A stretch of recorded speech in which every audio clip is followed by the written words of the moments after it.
Então vamos lá. A segunda teoria que a gente vai trabalhar é a teoria do livre convencimento puro.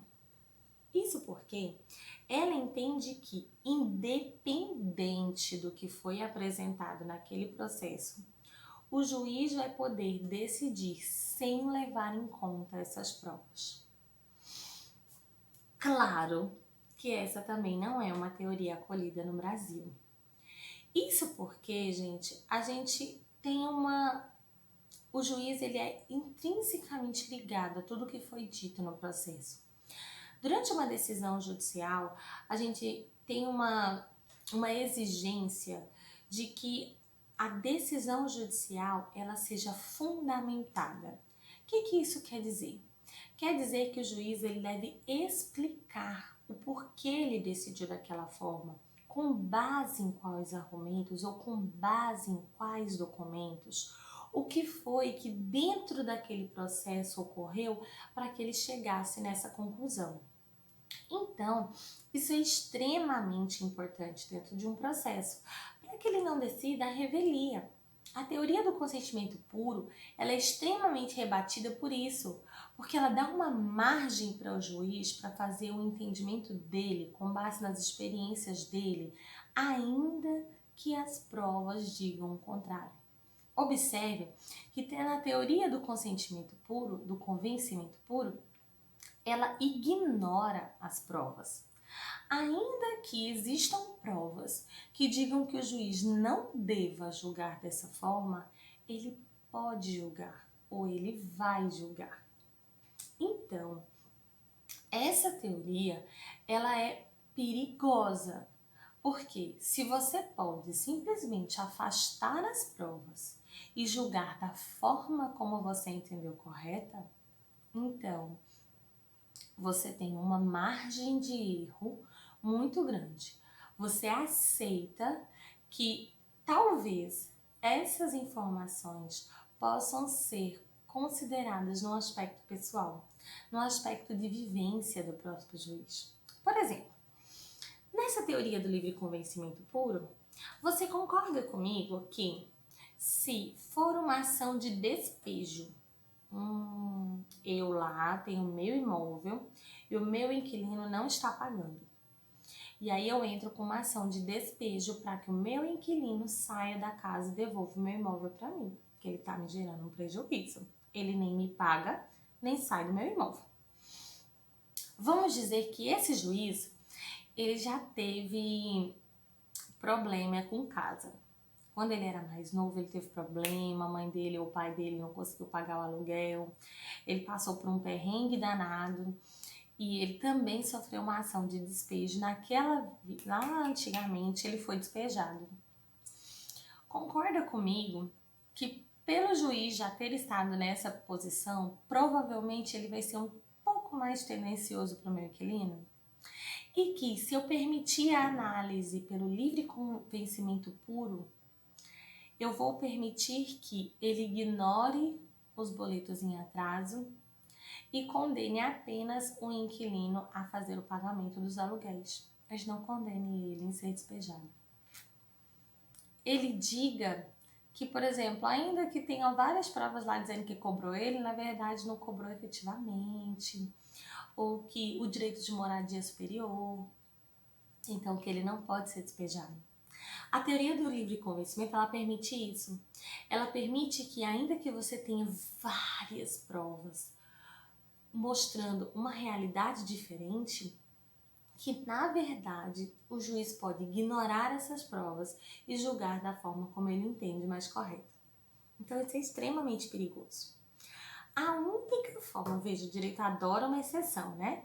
Mas vamos lá. A única forma que é permitida essa teoria dentro da nossa legislação é o tribunal do júri.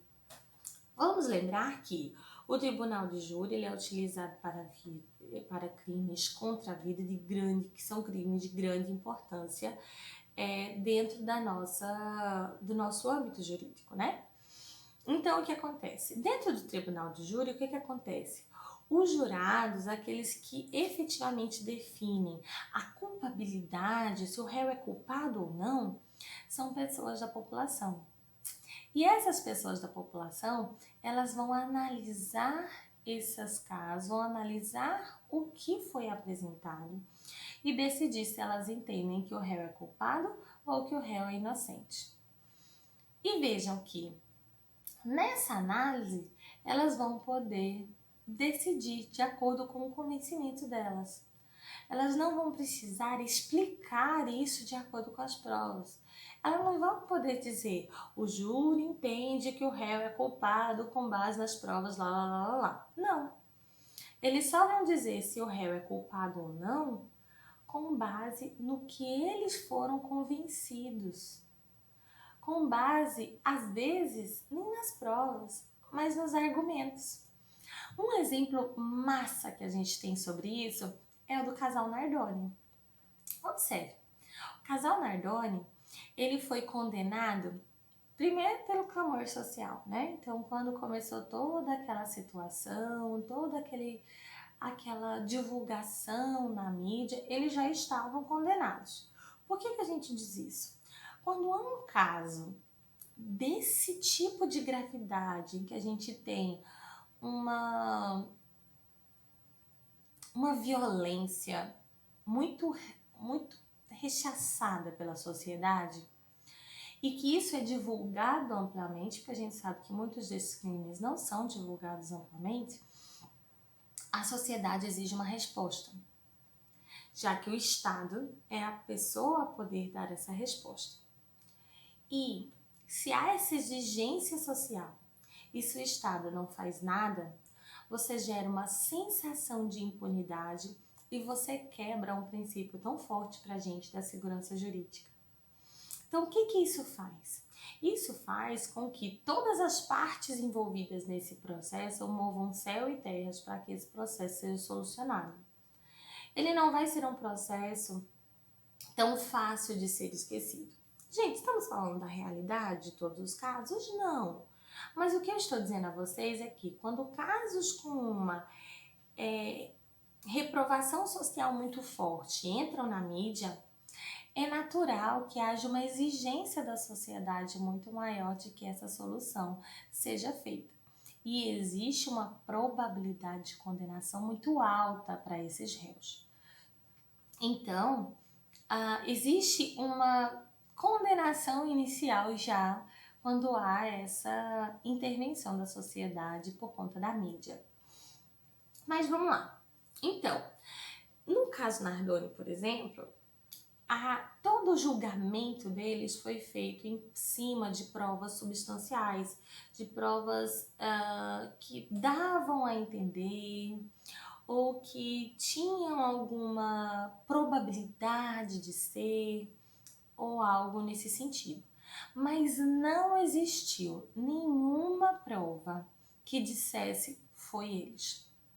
Todas as provas eram circunstanciais, eram assim, dava a entender que naquele momento ninguém saiu de casa, ou davam a entender que as marcas na roupa daquela pessoa eram de quem forçou a saída da criança pela janela. Mas vejam, em outra análise, aquelas marcas também poderiam ser de alguém que tentou salvar aquela criança, porque aquela criança estava caindo.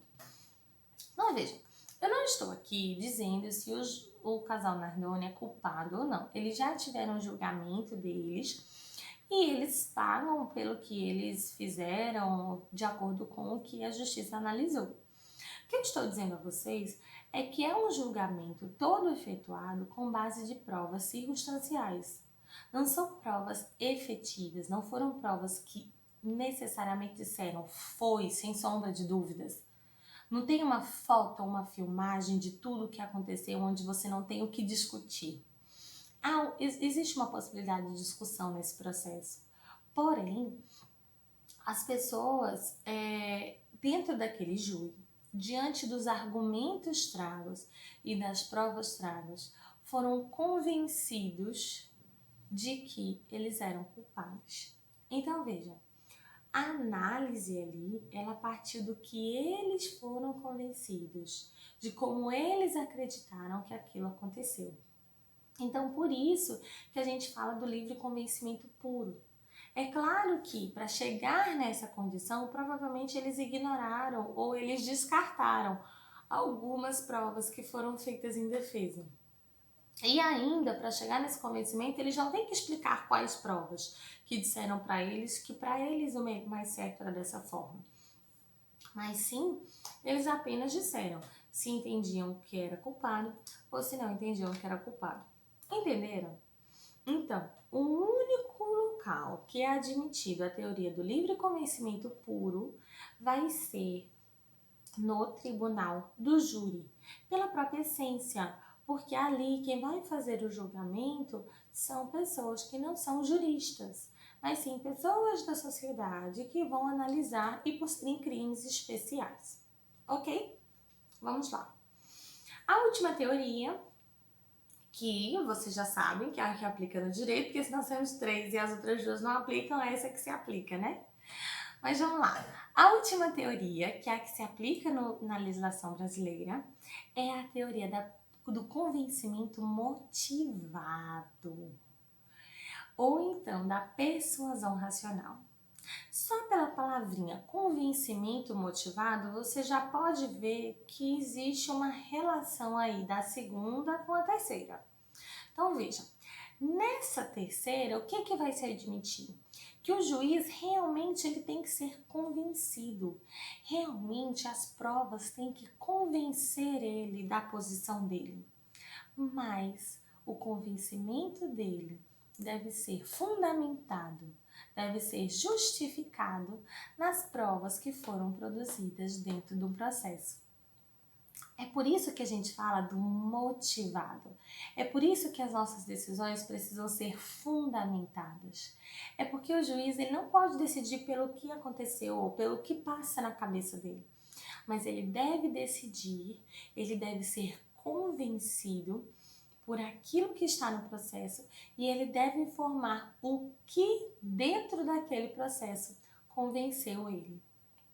Então, vejam, como a gente colocou ali no slide, o juiz vai observar a totalidade da prova e vai dar um valor a cada uma dessas provas. E aí ele vai formando o seu convencimento. Observe que o valor que ele vai dar àquela prova não é um valor tarifado, como lá da primeira teoria. Ele é um valor estabelecido pelo próprio juiz. É por isso que a gente fala de convencimento. É o juiz que vai analisar se naquele caso a prova testemunhal ela vai ser muito importante ou ela só vai resolver alguma coisinha, um ponto ou outro, ou se a perícia vai ter um ponto mais ou menos, porque não necessariamente ela vai definir todo o julgamento. E os documentos, sim, os documentos são extremamente importantes para esse processo. Observe que o convencimento motivado, ele tem uma relação direta com o processo. Ele se vincula ao que foi trago naquele processo. E existe uma frase que a gente diz muito, o que não está nos autos não existe. Então, o juiz, observe o que diz a frase que nós colocamos lá no slide. O juiz observa a totalidade das provas, mas as provas que estão nos autos. Então, ainda que em um outro processo muito parecido, tem uma outra prova, e naquele outro processo, aquela prova seja assim, decisiva, seja aquela prova que definiu todo tipo de dúvida do juiz, mas se aquela prova, apesar de ser de conhecimento, ela não está nesse processo, ele não pode julgar com base naquela prova. Ele só pode julgar, ele só pode formar o convencimento dele em cima do que está dentro daquele processo. Por quê? Porque o julgamento ele deve ser único. É o que a gente chama de individualidade de cada processo.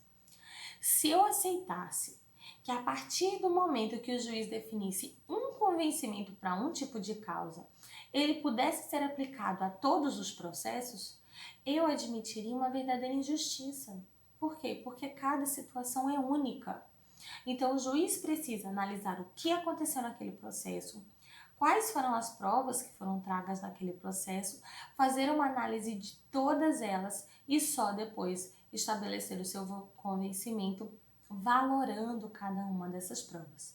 Mas se ele não fizer isso, se ele não fizer todo esse passo a passo e se ele não estabelecer o seu convencimento, se ele não fizer a sua decisão de forma motivada, ou seja, por cima das provas que constam dentro daquele processo, eu admito uma gama enorme de erros e falhas.